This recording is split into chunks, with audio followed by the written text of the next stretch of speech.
Hi guys! For today's video, andito kami sa Pupuy's Batchoy.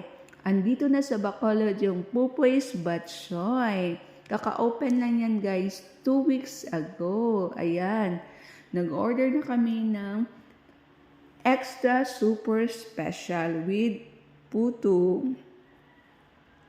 Ayan guys, yung order namin. Maraming sahog yung batchoy nila. Kasama ko si Fritzy at saka si Mayrin. Sa hindi nakakaalam guys, yung Pupuy's Batchoy, sila yung pinakasikat na batchoy sa Iloilo City. Makikita mo lang yan ang Pupuy's Batchoy guys sa loob ng Central Market.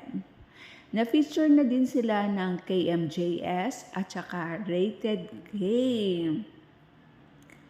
So, titikman natin if yung lasa ng Pupuy's Batchoy dito sa Bacolod, if magkatulad sa Iloilo City. Ayan, sabi ni Fritzy, namet. Masarap daw, ibig sabihin nun. Ayan, Mayrin, kumakain na din. Siyempre, kakain din ako guys.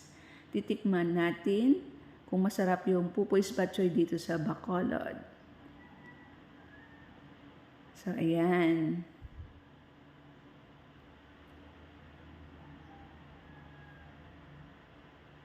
Ay, ang sarap talaga.